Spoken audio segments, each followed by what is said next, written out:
Hi everyone, Brian Moses here again with you. Great to be back with you.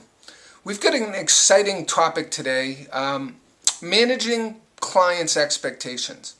I thought it was a good one to talk about because too often I see real estate agents just going through the motions.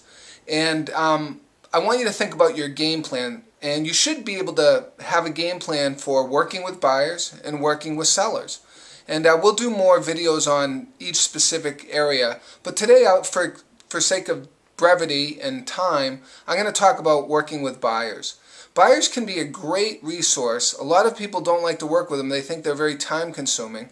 But if you work them properly, they can be very, very profitable and very effective. So managing your clients' expectations. Most buyers, most sellers for that matter, they don't know what the process is.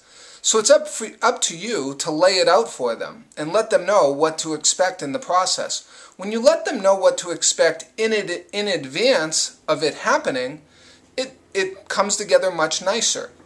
This will make sense when I walk you through working with buyers. You've all shown property, right?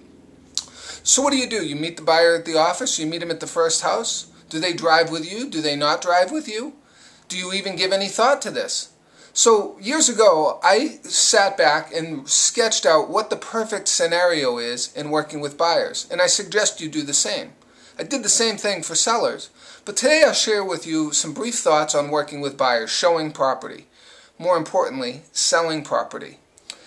My first expectation is that if I'm showing property, I'm there to help them find a home that meets their needs. My goal is to sell them a home today. So I expect to win when I go out, and I want you to expect to win.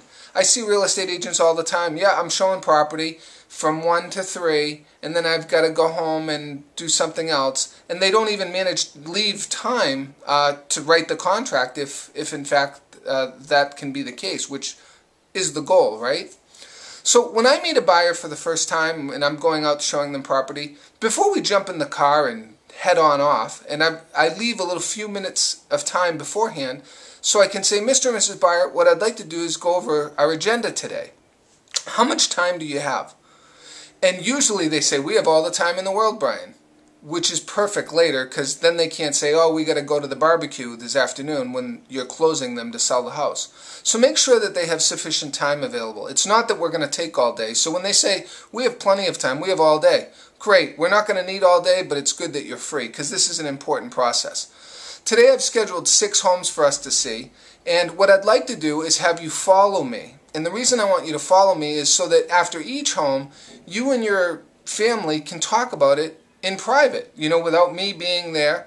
I'll get out at the next home and I'll be with you through the whole process. So if you have any questions, you can certainly ask me, but it'll give you the opportunity to discuss each home that we look at in private. Does that make sense? I do that for a couple of reasons. A, I don't want the buyer in my car. I'm not interested in, talking about stuff that's not relevant. I'm going to be on my cell phone being productive and booking appointments. Setting up appointments for the following week. So, or listening to my favorite song, or listening to my motivational DVDs, whatever it is, that's my time. I don't need to be the tour guide. They can follow me. If they have kids, honestly, I don't want them spilling their Coca-Colas or me having to stop through McDonald's and having them dump their French fries in the backseat of my car. But all that being said, that is your choice. I'm just sharing with you that there is a process, and lay it out and map it out in advance. So I asked them to follow me. I also want to let them know, if we pull up to any of the homes that I've selected for you today, or that you've selected, I want to let you know, you're not obligated. You don't have to go in the front door of any home. So if you don't like the home, you can say to me, hey Brian, this is just not it. We don't like the neighborhood. It's too close to the street. We just don't like it. So we can scratch that. So you have my permission to scratch it at any time. You don't need to feel obligated. Too often, folks, real estate agents feel, oh, well, we put it on the schedule. Let's go take a look at it. If they don't like it, they're not going to buy it. So let's move on. Time is money. With that said, after each home that we look at, after you see the first 2, I'm going to ask you briefly to discuss the pros and cons of the first one versus the second one. And the reason I'm going to do that, Mr. and Mrs. Buyer, is so that I can get a better understanding of what you like and don't like in a home. I'm going to also ask you, if you had to pick one, which one do you like better? the first one or the second one. And I'm going to do that continuously throughout the day so that at the end of the day, our brain is not scrambled together with 6 properties wondering, geez, which one do we like, which one don't we like? So I'm separating them after each 2.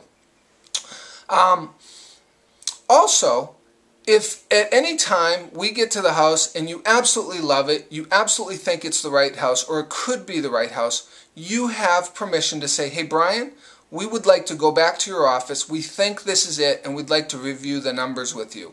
We'd like you to calculate what our monthly payment would be based on our down payment. We'd like to get in touch with our lender. So we don't have to continue and go on to see homes 5, 6, 7 if you feel that we've found the right one. Because chances are, if you find a house that's the right one, there's other people in your marketplace, in your price range, looking at it too, and they may think it's the right one. So time is very, very critical. So Mr. and Mrs. Buyer, feel free to tell me if this is it, and we'll go back to the office. So those are just a couple of the processes. Stay tuned for my next video, which talks about how to close the buyer and get them on paper. And I'll give you some 4 or 5 strategies on how to do that each and every time. But I hope this is helpful, and I hope that you find that working with buyers is a process, and if you control the process, you'll do much better. So take some time now after watching this and go out and write down what is your outcome. What is it that you want to have happen each time that you work with the buyer? And I think these video tips will be, this one specifically, will be very, very helpful in working with buyers. Have a great day. Great talking with you again. If you have any questions, you can give us our office a call at 603-595-8008 or post your comments right here on Facebook or YouTube. We'd love to hear from you. Have a great day. Bye-bye.